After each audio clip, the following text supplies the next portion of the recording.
the big story, we're kind of, I don't know, we're kind of dealing with the same crap. If you look at the shooting in Florida, it's the same crap. It's a Nazi with a gun. Okay, got it. Nazis, bad. Guns, neutral. Let's make sure that Nazis don't have guns. Might be a good idea. Unfortunately, the progressives are trying to make sure that no one has guns except for them. Yeah, right. It's a bad thing. Because those Nazis don't typically listen to rules all I that know. when they're made by people who they don't like. Yeah. The thing that fascinated me a little bit about that story was, number one, how it's a national story. Like, it sounds like a really terrible incident, obviously. Like, anytime there's a shooting of 3 people, it's a terrible incident. But, like, how many times does that happen in Chicago or any other major city? Hear like, about it. And I guess it's not a story when the people have the same color skin doing it to each other. If it's 2 white people doing it to each other or 2 black people doing it to each other, we don't report on it at all. Mm-hmm. But because this manifesto, which we suddenly have almost immediately, which I thought was not the pattern anymore. I thought we had to wait months and months and months for politically based ideological rants about murders. Mm-hmm. All of a sudden, we have it right away in this case. And because it's apparently a completely insane person with a dash of racism or maybe a heaping spoonful of racism maybe involved. Maybe a shovel of racism. Yeah. But like seemingly other indications, it was beyond racism, like real mental health difficulties and insanity going on. But we learned about that right away. And it's to me kind of amazing how quickly we've had this total turnaround. You go back and look at polls from 15, 20 years ago, and you see America was pretty close to having racism solved. That's not by me saying it. It's the people who were living at the time, including African Americans, saying like, yeah, things are pretty good race-wise. And it's completely fallen apart ever since we've decided to try this solution of, hey, everybody, what if we all say that all white people are racist no matter what they do or say, and we'll also say all black people are victims and have no chance of succeeding on their own no matter what they do or say, and let's give that a shot for a couple decades and see how it turns out. Apparently. Yeah, I think we've done it. We're just a few years from 2 decades of doing it. 2028 will be the 20th anniversary of racial and social justice. The post-racial period. Yes, and the post-racial period. And it's not turning out to be quite like that. Just elect Barack Obama and look at the post-racial period. It'll be wonderful. And it's funny because you remember, we were, of course, covering that back in the day. And I remember we did this coverage and we were in New York City at the time. And I remember walking to the hotel I was staying at from the studios. And people were again, remember this is New York City. People were in the streets celebrating, in the streets trying to, not just because he was a Democrat, but I think larger because he was black. It was like our first black president. And even though I thought he was going to be a terrible president and you thought he was going to be a terrible president and everyone in this audience thought he was going to be a terrible president, there was still that piece of like, well, there's a real cost to this because he's going to be a bad president, but at least it's good that, like, we can all put this race thing finally behind us. Like, this is ridiculous. Yeah. Obviously, we elected a black president. Yeah. This is not a racist country. Yeah. Completely wrong. Yeah. But the total opposite way in every single possible. First president is like, I am powerless. Yeah, right. I am powerless. I got here despite all the racists in the country. And you're like, wait, what? What happened? How did that? What? That's not. Yeah, the Klan, they were out. They were out in force voting for Barack Obama, I guess. How else did he win if we're all Klans members? Yeah. Amazing. What a weird time it's been. Every piece of medicine they've tried to apply to this problem has done the exact reverse. Well, but at least it's only in one category. For instance, it's not in, like, education. The more the progressive gets involved in education, the worse the education gets. Okay, that's 2 examples, though. That's all you have. You have nothing else other than those 2. We have the more they try to lower gas prices through regulation, the higher the gas price goes. Well, sure. I mean, that one's well known, but that's really about it. You also have, this promise of equality and, blacks had and minorities had the best they've ever had in success and prosperity under Donald Trump. But now that they've promised that they were going to equalize things and make things better for the working class, blacks and Hispanics, they're no longer enjoying that prosperity. Yeah, there's a story out today that's skyrocketing. Yeah, right. So that's weird. Isn't Wow, it?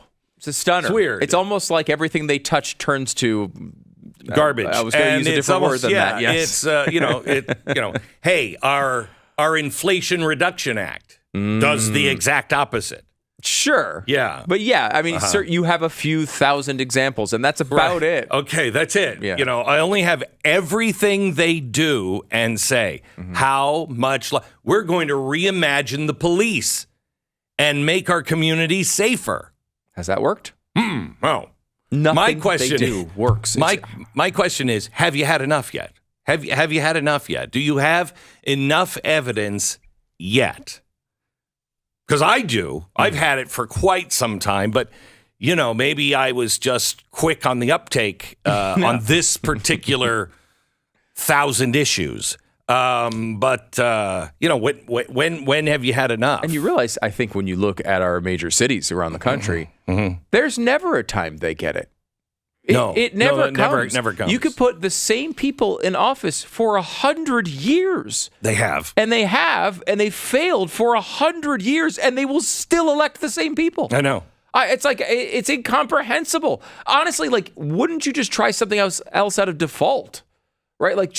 You know what? I don't know. Look, the whole low taxes freedom thing sounds terrible to me, but maybe we should give it a whirl.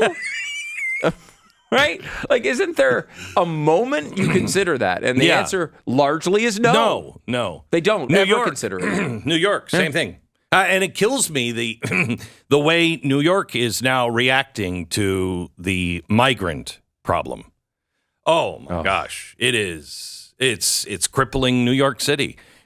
And they've got 35,000, and it's just crippling them. They can't handle it.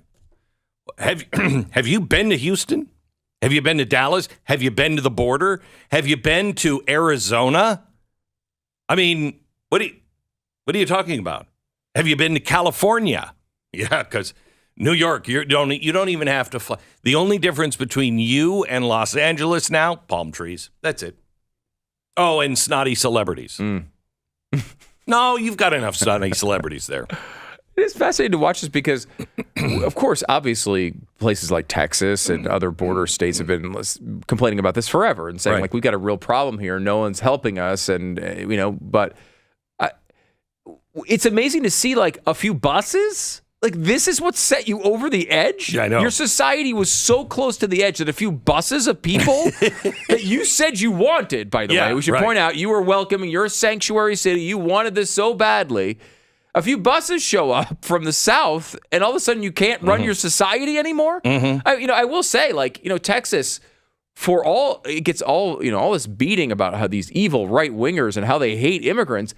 Look, our day-to-day life in Texas it's filled with interactions with illegal immigrants. They live in our society all around us, and largely we just get along with them. Now, we all realize there are societal issues with our law and how that works, but generally speaking, we wish the law was applied better, but if they're here, you have interactions with them, they're like any other person. We treat them like every other person, even though we don't think the law is being applied appropriately. New York's they see 4 people with Hispanic last names and they just decide they're going to abandon the state. What is happening? Why can't you figure this out? Because here's the difference. In Texas, generally speaking, they'll go to work. Yeah, exactly. Yeah. In New York, they go to the plaza. And why would they go to work? Why would you? In Texas, you do get, look, there are definitely people living off the dole. The criticisms we have of this system are real. But you're right. A lot of people come here, even though they're not supposed to be here, and they shouldn't be here because they're breaking the law being here. But they go every day and they work and they interact with people and have a relatively normal life. And while there are major problems, somehow Texas has been able to do it without, by the way, a state income tax, I should point out. They are somehow able to we're keeping this society running with, I don't know, 10 times, 20 times as many illegal immigrants and no state income tax. And yet this place runs 100 times better than New York. I live there. I was born there. I know. It runs much, much better. I've lived in both places. It's not close. So what is the problem? I don't know. Could it go back to the original part of this conversation? Well, no, I don't think so. No? I mean, because look, our schools are safer now. All of our schools, they're all saying, we want children to feel safe, to express who they are and be safe. And there's a teacher of the month, Casey McGrath. She is fabulous. Just won teacher of the month. And she's got this little thing. She was raping a student at the time. But I think those are separate. What? She won teacher of the month in the same month as this was going on? Well, she was unlawfully and knowingly engaging in sexual penetration with a person of at least 13 years. Oh, good God. Okay, so, Was it one of those things where, like, she had been doing this the month before and stopped, and they said, good improvement? No, I don't. No, I don't think so. I had another teacher in New York City who posted on social media about teaching children consent. We got to make sure that we teach our kids about consent, and hey, they can consent. Apparently, she taught it really well to a 14-year-old student. She taught it to that 14-year-old student over and over and over again for many, many months. A lot of dedication to the dedication there. So I don't know about you. Again, I'm going to promise you your kids are going to feel safe. And, they're not. No, they're not. They're not. That's weird. Again, name the policy, name the thing that they're saying they're trying to stop, and show me the policy where it hasn't gotten 1,000 times worse.